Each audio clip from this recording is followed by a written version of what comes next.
में इसको कहा जाए तो ये तंत्र की जीत है और लोकतंत्र की हार है। हम इसे स्वीकार नहीं कर सकते। 3 जिलों से हिसार, महेंद्रगढ़, पानीपत, यहां से लगातार शिकायतें आ रही कि कैसे। दोस्तों नमस्कार।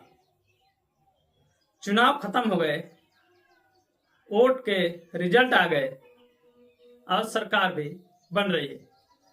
खास तौर पर बता दें हम कि जिस तरह से हरियाणा में चुनाव हुआ, नतीजे आए, इसको लेकर के सब हैरान हैं।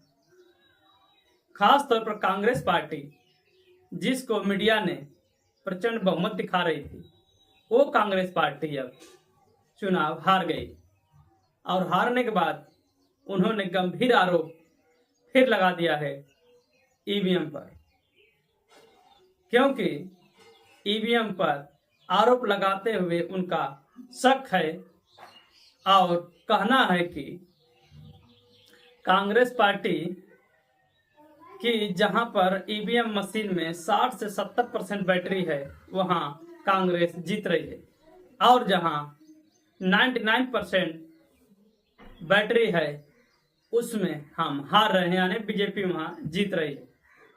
उनके कहने का साफ मकसद है कि ईवीएम से छेड़छाड़ किया गया है। जिस ईवीएम से छेड़छाड़ किया गया उसमें बैटरी 99% है और जिस ईवीएम से छेड़छाड़ नहीं किया गया है उसकी बैटरी 70 से 16 तक है, यानी 70 से 60% है। उसमें हम जीत रहे हैं, जिसमें 99% यानी 99% जिसमें बैटरी है उसमें हम चुनाव हार रहे हैं। उन्होंने साफ तौर पर इशारा किया कि अब हम ये सारे सबूत को इकट्ठा करके हम चुनाव आयोग के पास जाएंगे और ये तंत्र की जीत है, लोकतंत्र की हार है। खुद कांग्रेस पार्टी के वरिष्ठ नेताओं ने प्रेस कॉन्फ्रेंस करके अपनी बात को कहा है। आप लोग खुद सुनिए कांग्रेस पार्टी का ये बयान। में चुनाव हुआ जिसके नतीजे बिल्कुल अप्रत्याशित हैं और यहां तक कि यह भी कहेंगे कि अस्वीकार्य हैं।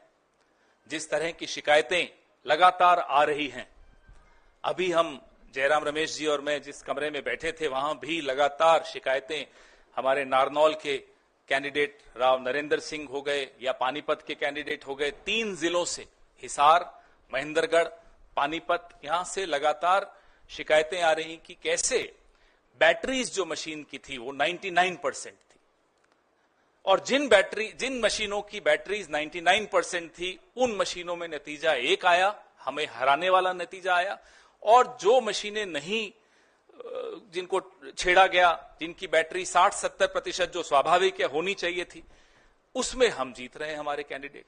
तो हम ये सारी शिकायतें इकट्ठी कर रहे हैं।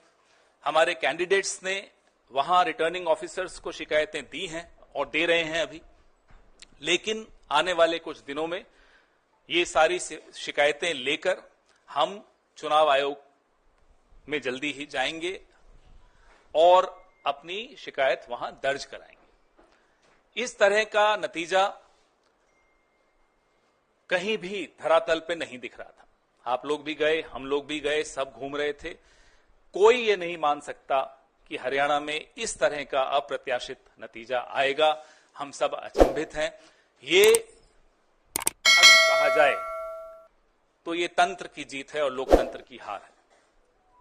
हम इसे स्वीकार नहीं कर सकते।